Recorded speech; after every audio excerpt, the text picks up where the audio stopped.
KNTN news కి స్వాగతం. బులెటిన్ల ముందుగా హెడ్లైన్స్ చూద్దాం. ప్రత్యక్ష ప్రసారం తెలంగాణ భవన్లో బీఆర్ఎస్ నాయకుడు మన్నే క్రిసాంక్ ప్రెస్ మీట్.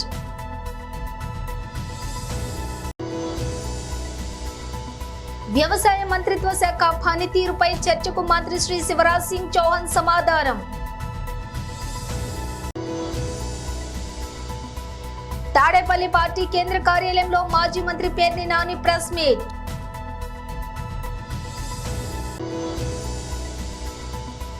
కలెక్టర్ల కాన్ఫరెన్స్ లో పాల్గొన్న గౌరవ ఉప ముఖ్యమంత్రి శ్రీ పవన్ కళ్యాణ్. డీటెయిల్స్ చూస్తే ప్రత్యక్ష ప్రసారం తెలంగాణ భవన్లో బీఆర్ఎస్ నాయకుడు మన్నే క్రిసాంక్ ప్రెస్ మీట్. మొన్న శ్రీధర్ బాబు గారు రిలీజ్ చేసిన దాంట్లో 2023 నుంచి 24 చూస్తే సగానికి సగం పడిపోయి 26,948 కోట్లు. ఉపాధి అవకాశాలు సగం పడిపోయినాయి, పెట్టుబడులు సగం పడిపోయినాయి. దానికి కారణం ఇవాళ ఉన్న కాంగ్రెస్ ప్రభుత్వం పేరుకి ప్రచారం చేసుకుంటున్నది కానీ వాస్తవాలను దాపెడుతున్నది. మనం చూసినాం, డావోస్కి వెళ్ళినప్పుడు రేవంత్ రెడ్డి గారు చాలా ప్రచారం చేసుకున్నారు. గోధి ఇండియా అనే సంస్థ వచ్చి ఇక్కడ 1000 కోట్లు పెట్టుబడి పెడుతున్నది అని ప్రచారం చేస్తే అప్పుడే యాన్యువల్ స్టేట్మెంట్ కూడా విడుదల చేయడం జరిగింది. గోధి అనే సంస్థ దానికి కేవలం 20 లక్షల రూపాయల annual profit and loss statement చూపెట్టి మరి మేము చెప్పినాం చాలా క్లియర్గా, కేవలం 27 లక్షల రూపాయల ప్రాఫిట్ అండ్ లాస్ యాన్యువల్ వ్యాపారం చేస్తున్న ఒక సంస్థ ఇన్ని 1000 కోట్లు ఎట్లా పెడుతుంది రేవంత్ రెడ్డి గారు అని అంటే దాని గురించి గప్చుప్. ఆ తర్వాత మూసి 1,50,000 కోట్లు అంటారు, 50,000 కోట్లు అంటారు, ఇష్టం వచ్చినట్టు దానికి సంఖ్య చెప్తున్నారు. ఆ మూసి విషయం మీద కూడా రేవంత్ రెడ్డి గారు ఇక్కడనే సెక్రటేరియట్ లో మెయిన్ హార్ట్ అనే ఒక సంస్థతోని సమావేశం పెట్టిండ్రు వాళ్లకు మూసి ప్రాజెక్టుని కట్టిపెట్టడానికి. ఆ సంస్థ పాకిస్తాన్ నుంచి అక్కడున్న ఇన్వెస్టిగేషన్ ఏజెన్సీస్, అక్కడున్న ఫెడరల్ ఏజెన్సీస్ వాళ్ళ మీద లుకౌట్ నోటీస్ పెట్టింది. 3,000 కోట్ల అక్కడున్న వాళ్ళ ప్రభుత్వ డబ్బులను తీసుకొని దోచుకొని పరారైపోయినరు, మళ్ళా తిరిగి వస్తలేరు అని. ఈ రెండిలా ఉంటే నిన్న అన్ని పేపర్లు, ఇవాళ పొద్దున ఉదయం పేపర్లు అన్ని, నిన్న రాత్రికి రాత్రి ముఖ్యమంత్రి గారి కార్యాలయం నుంచి ఒక ప్రకటన రాగానే పాపం మన రాష్ట్ర మీడియా వాళ్ళందరూ కూడా ప్రధాన పత్రికల్లో 839 కోట్ల పెట్టుబడి వాల్ష్ కర్రా ఒప్పందం, సాక్షి 839 కోట్ల పెట్టుబడి వాల్ష్ కర్రాతో ఒప్పందం, పయనీర్ వాల్ష్ కర్రాతో ఒప్పందం, హిందూ వాల్ష్ కర్రా holdings to invest, Deccan Chronicle వాల్ష్ Karra to invest, ఈనాడు 839 కోట్లు, front page Andhra Jyothi, Telangana startup లో వాల్ష్ కర్రా 839 కోట్లు.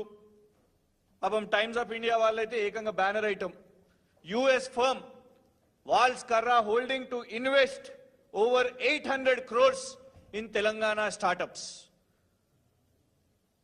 ఇంత 800 కోట్ల పెట్టుబడి ఇక్కడికి తీసుకొని వచ్చిర్రు, ఈ వాల్ష్ కర్రా హోల్డింగ్ ఎవరబ్బా అని కొంత ఈ కంపెనీ గురించి చదివే ప్రయత్నం చేసినాం.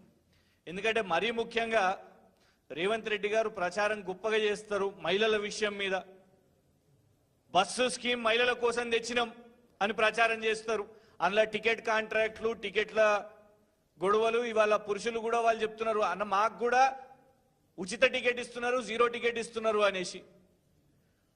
ఇదే కాకుండా 2,500 రూపాయలు రాష్ట్రంలో ఉన్న మహిళలకు ఇస్తాము అని చెప్పారు. మహిళలు అనగానే రేవంత్ రెడ్డి గారు ప్రచారం చేస్తారు. ఇందులో కూడా 839 కోట్లు వి హబ్బు మహిళలతో కలిసి రేపు 5 సంవత్సరాలు వాళ్ళ కోసం వ్యాపారవేత్తలుగా తీర్చిదిద్దడానికి వాల్ష్ కర్రాతో ఒప్పందం అని ముఖ్యమంత్రి గారి కార్యాలయం చేసింది. మేము కూడా సంతోషం, ఎందుకంటే కేటీఆర్ గారు నిన్ననే ఆల్ ద బెస్ట్ కూడా చెప్పారు ముఖ్యమంత్రి గారి బృందానికి. ముఖ్యమంత్రి గారు అమెరికాకి బయలుదేరారు బృందం, ముఖ్యమంత్రి గారి తమ్ముడు కొండలు గారు ఆస్ట్రేలియాకి బయలుదేరారు బృందం. మరి ఏం పెట్టుబడులు తీసుకురావడానికో ఇంకొక రాజకీయ నాయకుల బృందం ప్యారిస్ ఒలింపిక్స్ కి పోయారు, అందులో క్రీడాకారులు ఎవరు లేరు, మాజీ క్రీడాకారులు లేరు, పోయినరు రాజకీయ నాయకులు. ఇట్లా రకరకాల చోట్లకు బృందాలు పోయినప్పుడు అరే మన నిజంగానే రాష్ట్రానికి మంచి పెట్టుబడి తీసుకొని రావాలి అని కేటీఆర్ గారు కూడా ఆల్ ద బెస్ట్ చెప్పారు.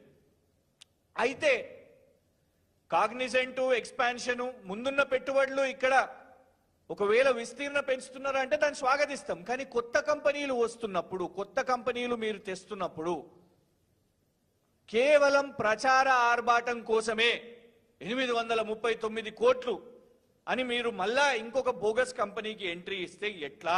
వ్యవసాయ మంత్రిత్వ శాఖ పనితీరుపై చర్చకు మంత్రి శ్రీ శివరాజ్ సింగ్ చౌహాన్ సమాధానం. माननीय सभापति महोदय, you continue, please continue. They will not listen. PM किसान सम्मान निधि पर चर्चा कर रहे थे। मुझे कहते हुए गर्व है, कांग्रेस ने किसान को प्रत्यक्ष सहायता की बात तो की, लेकिन कभी प्रधानमंत्री किसान सम्मान निधि जैसी योजना कांग्रेस ने नहीं बनाई। माननीय सभापति महोदय, ये बनाई तो हमारे प्रधानमंत्री नरेंद्र मोदी जी ने।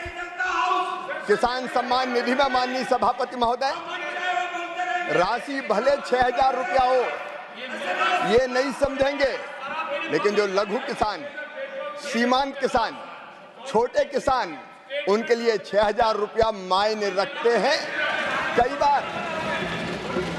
कई बार माननीय सभापति महोदय किसान को आदान के लिए, छोटी छोटी जरूरतें पूरी करने के लिए छोटी राशि की जरूरत पड़ती थी, और जब पैसा नहीं होता था तो उसको ऊंची ब्याज की दरों पर लेना पड़ता था। इस किसान सम्मान निधि के कारण किसान स्वावलंबी भी हुआ है, किसान सशक्त भी हुआ है, और किसान का सम्मान भी बढ़ा है। यह किसान का सम्मान देख नहीं सकते माननीय सभापति महोदय। एक रिपोर्ट माननीय सभापति महोदय जो हमारी नहीं है, अंतर्राष्ट्रीय खाद्य नीति अनुसंधान संस्थान की है, एक स्वतंत्र अध्ययन के अनुसार पीएम किसान योजना के तहत वितरित धनराशि ने ग्रामीण आर्थिक विकास में उत्प्रेरक का काम किया है, किसानों के लिए ऋण संबंधी बाधाओं से मुक्त किया है और कृषि क्षेत्र में निवेश को बढ़ाया है। इस योजना ने किसान की जोखिम लेने की क्षमता को भी बढ़ाया है, जिससे वे कृषि क्षेत्र में संभावित रूप से अधिक उत्पादक निवेश करने में सक्षम हुए हैं। माननीय सभापति महोदय, माननीय किसान महोदय, माननीय सभापति महोदय, मैंने कहा था मुझे छेड़ो मत, अगर छेड़ोगे तो छोड़ूंगा नहीं। ये किसान गोलियों की बात कर रही है। माननीय सभापति महोदय, इस कांग्रेस की सरकार में, इस कांग्रेस की सरकार जब इनकी थी, अलग अलग राज्यों में गोली चलने की बात करते हैं। इनके साथ ये दिग्विजय सिंह जी बैठे, खून से हाथ इनके सने 24 किसानों को मारा। माननीय सभापति महोदय, मैं केवल विषय पर बोलना चाहता था। आप क्यों करे? अब इनने छेड़ा है, अब इनने छेड़ा दिए। सुन लें मंत्री जी को। 1986 में जब कांग्रेस की सरकार बिहार में थी, 23 किसानों की मौत गोलीबारी से हुई थी इनकी सरकार। 1988 में दिल्ली में श्रीमती इंदिरा गांधी जी के पुण्यतिथि पर किसानों पर गोली चलाई गई। माननीय सभापति महोदय, उसमें 2 किसान मारे गए। 1988 में मेरठ में इनने किसानों पे फायरिंग की, 5 किसान मारे गए। 23 अगस्त 1995, अब सुन के जाओ, दम है तो सुन के जाओ मंत्री जी, सुन के जाओ।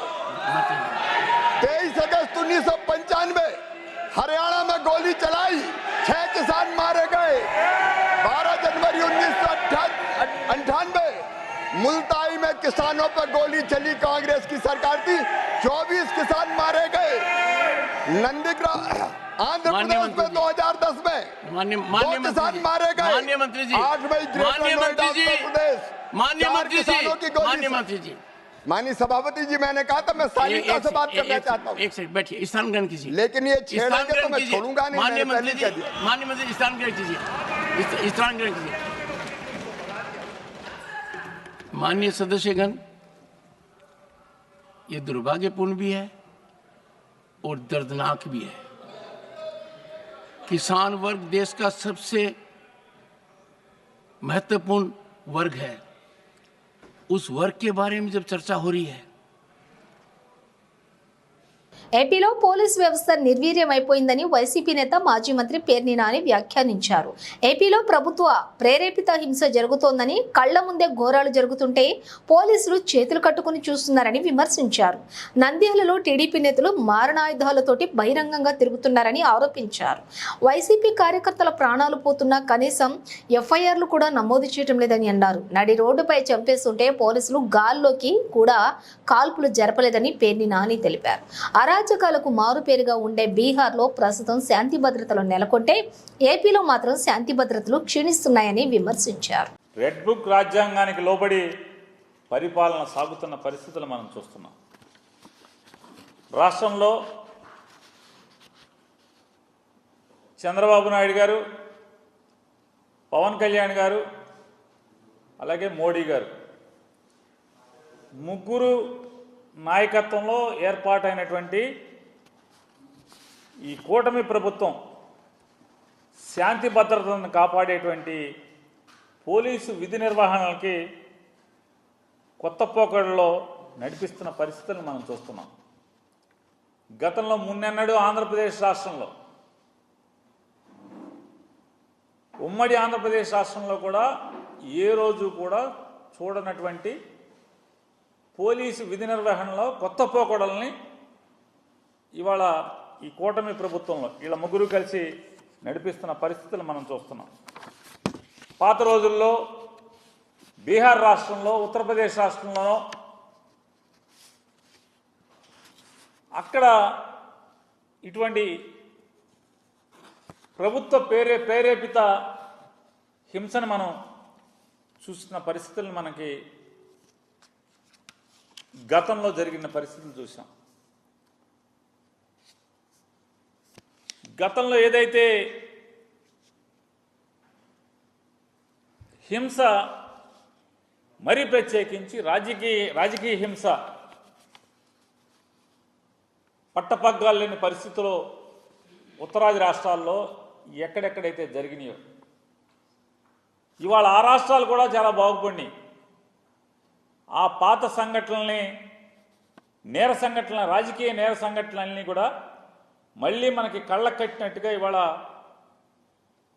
చంద్రబాబు నాయుడు గారు, పవన్ కళ్యాణ్ గారు, మోడీ గారు ముగ్గురి కూటమి ప్రభుత్వం వాళ్ళ ఆంధ్రప్రదేశ్ రాష్ట్రంలో మళ్ళీ మన కళ్ళకు కట్టినట్టుగా చూపిస్తున్న పరిస్థితులు చూస్తుంటే పోలీసు వారి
రోజు రోజుకి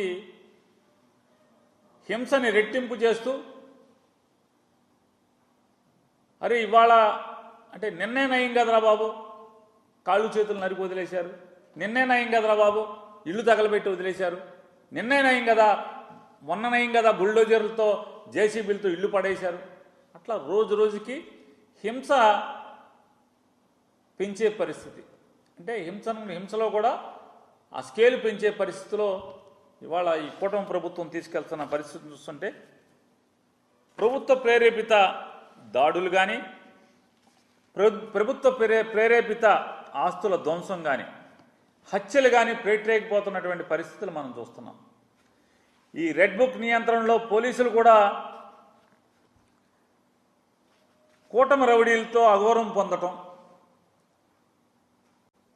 Telugu Desam party, Janasena party, Bharatiya Janata party ఈ ముగ్గురు పార్టీ కార్యకర్తల యొక్క లేదా నాయకుల యొక్క వారి చేత పోలీసు వ్యవస్థ, పోలీసు యూనిఫామ్, కాకి యూనిఫామ్ అంతా కూడా అగౌరవం పొందటం, వైసీపీ సానుభూతి పరులు లేదా వైసీపీ.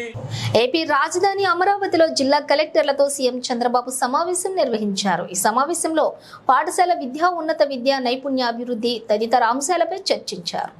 ప్రపంచ స్థాయి ఉద్యోగాలకు అనుగుణంగా రాష్ట్ర విద్యార్థుల నైపుణ్యాలు పెంచే చర్యలు చేపట్టాలని సీఎం చంద్రబాబు సూచించారు.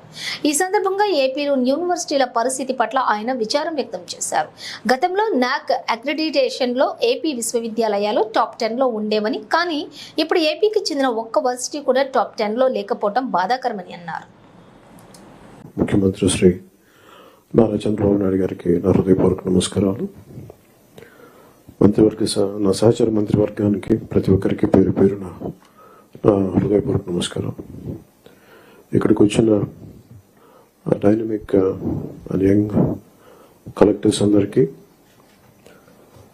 అనుభవంతో ఉన్న డిపార్ట్మెంట్ హెడ్స్కి, ప్రిన్సిపల్ సెక్రటరీస్కి ప్రతి ఒక్కరికి పేరు పేరున నా హృదయపూర్వక నమస్కారం. I welcome you all. Thank you for giving me an opportunity to be a part of this meeting.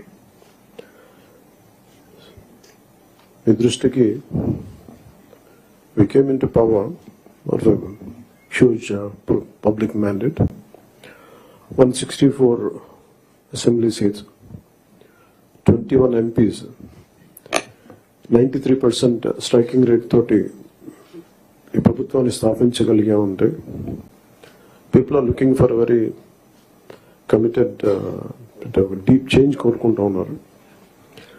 ఈ పరిస్థితికి రావడానికి మేమందరం కూడా చాలా నలిగి వచ్చాం. వ్యక్తిగతంగా మా మీద దాడులు కానీ, తిట్లు కానీ, ఇంక్లూడింగ్ గత ప్రభుత్వం నుంచి మాకు థ్రెట్స్ కానీ, ఇంక్లూడింగ్ కుటుంబ సభ్యుల మీద దాడులు కానీ, ఇవన్నీ అనుభవించి వచ్చామంటే, ఇంత భరించి మేము ఎందుకు వచ్చామంటే వ్యవస్థల్ని బతికించాలనే చెప్పు. గత ప్రభుత్వం కళ్ళ ముందే మీలాగా చదువుకొని సివిల్ సర్వీసెస్లోకి వచ్చి మీరెంత కష్టపడి ఐఏఎస్లు చదివి ఉన్నాలో, ఎంత పోటీ పడి, లక్షలాది మంది పోటీ పడితే a handful of collectors would come out and emerge out. అలాంటి ఒక ఇమినెంట్ వ్యవస్థని, బలోపేతమైన వ్యవస్థని గత ప్రభుత్వం దాన్ని ఒక ఆటబొమ్మలో చేయడం మా అందరికీ చాలా బాధ కలిగించింది. మేమందరం కూడా దేనికి బయటకు వచ్చామంటే, ఈ వ్యవస్థని బలోపేతం చేయాలి, వ్యవస్థని బలహీనం చేస్తారని చెప్పి at the cost of life దెబ్బలు తిని, ఒకవేళ మేము రాకపోయినా కానీ ప్రజాక్షేత్రంలో నిలబడి ఈ వ్యవస్థని బలోపేతం చేయాలని ఉద్దేశంతో ఇక్కడికి వచ్చాం. But God's grace and people's commitment, they saved the democracy, they brought us into power. మీకు ఎందుకు దృష్టిలో ఉన్నా చెప్తున్నాం అంటే, we're here to strengthen you, we're here to empower you, we're here to stand by you for good governance and accountable governance.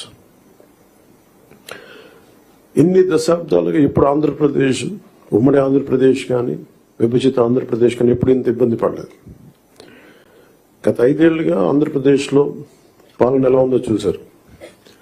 గతంలో చాలా మంది నా సన్నిహితులు, సహచరులు కొంతమంది చెప్తా ఉన్నారు, ఇదివరకు ఆంధ్రప్రదేశ్లో పనిచేయాలి బ్యూరోక్రాట్స్ అని అనుకుంటే ఐఏఎస్లు కానీ, ఐపీఎస్లు కానీ, ఎనీ సర్వీసెస్ నుంచి పోటీ పడేవాళ్ళం. ఇదివరకు ఒక మోడల్ స్టేట్గా ఉండేది ఆంధ్రప్రదేశ్. ఇప్పుడు కూడా model state in the last 5 yearsలో. How not to be, ఒక రాష్ట్రం ఎలా ఉండకూడదో తెలియజేస్తాం. ఒకప్పుడు ఒక రాష్ట్రం ఎలా ఉండాలో తెలియజెప్పింది, ఇప్పుడు ఒక రాష్ట్రం ఎలా ఉండకూడదో తెలియజెప్పిందని. So we want to bring back to take it back to the old state of under the leadership of dynamic leadership of Honorable CM Sri Chandrababu Naidu garu. ఆయన అనుభవం, ఆయన దిశానిర్దేశం ఈ రాష్ట్రానికి బలంగా మేలు చేస్తుందని మీ అందరికీ తెలుసు. మా అందరికీ సంపూర్ణ నమ్మకం ఉంది.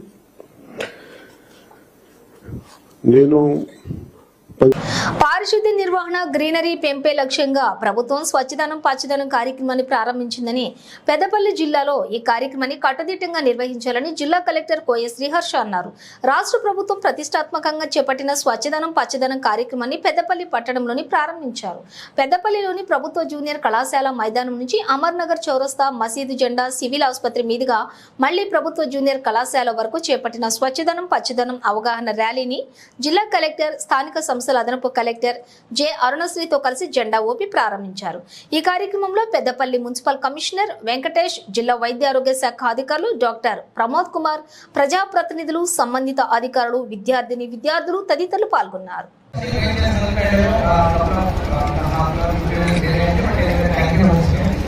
మీ అందరికీ తెలుసు, ఈ రోజు తెలంగాణ గవర్నమెంట్ నుంచి నెక్స్ట్ 5 days స్వచ్ఛదనం పచ్చదనం క్యాంపెయిన్ మనం తీసుకుంటున్నాం.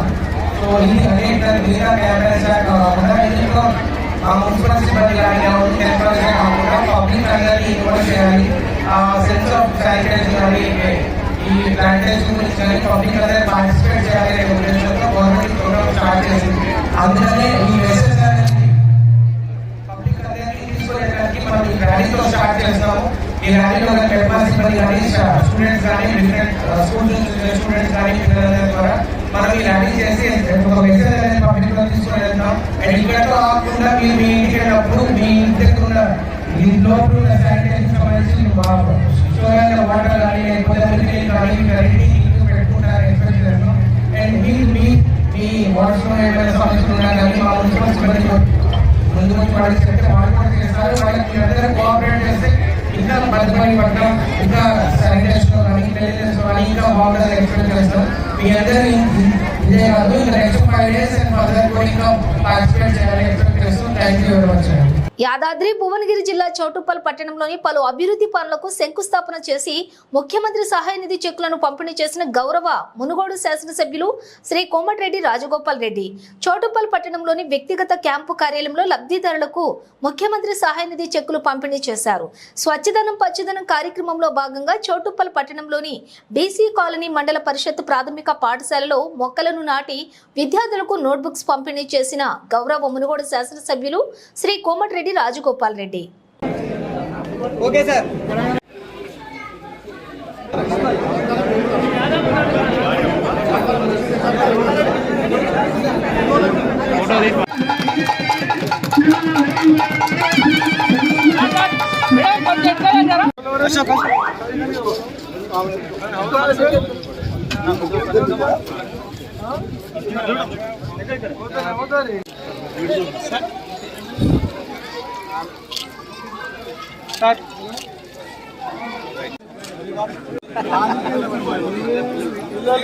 సారీ కట్ చేయాలి.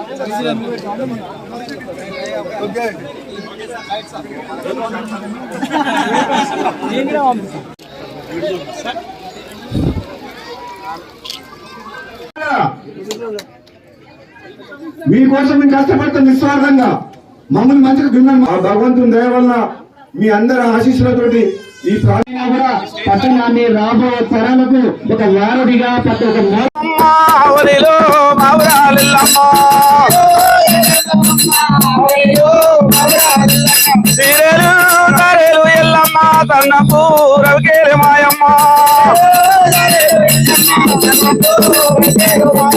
అడువే ఎడువ ఎల్లమ్మ ఎడుదు తిరని పూజలే ఎల్లమ్మ అరే ఏదుగో గవలమ్మ ఎల్లమ్మ నీ ఎన్నో దర్శనాలు మాయమ్మ సీరెలు సీరెలు తరేలు మాయమ్మ తన్నపు రవికేరే ఎల్లమ్మ అరే ఎల్లమ్మ ఎల్లమ్మ మా ఊరాల ఎల్లమ్మ నువ్వు మా ఇంటి దేవతావు ఎల్లమ్మ నాకు మామూలు పట్టినది ఎల్లమ్మ కట్టు కట్టినది ఎల్లమ్మ చెరువుతూల పట్టినది ఎల్లమ్మ జగలిరా వచ్చినది ఎల్లమ్మ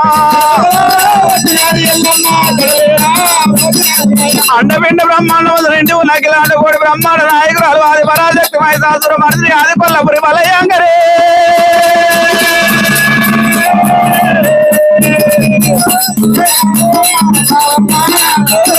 అరే జగతిలో జగదంబమ్మ అవనిలో బావురాలెల్లమ్మ శివునికి చిన్న బిడ్డ చూడల్ని మాత కౌదముని కోడలు గంభీర రాని విరేరుకో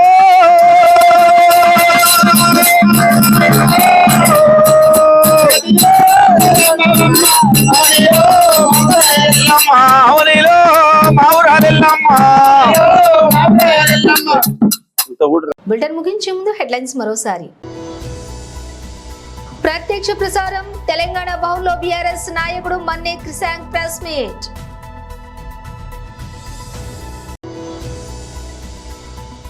వ్యవసాయ మంత్రిత్వ శాఖ పనితీరుపై చర్చకు మంత్రి శ్రీ శివరాజ్ సింగ్ చౌహాన్ సమాధానం. తాడేపల్లి పార్టీ కేంద్ర కార్యాలయంలో మాజీ మంత్రి పేర్ని నాని ప్రెస్ మీట్.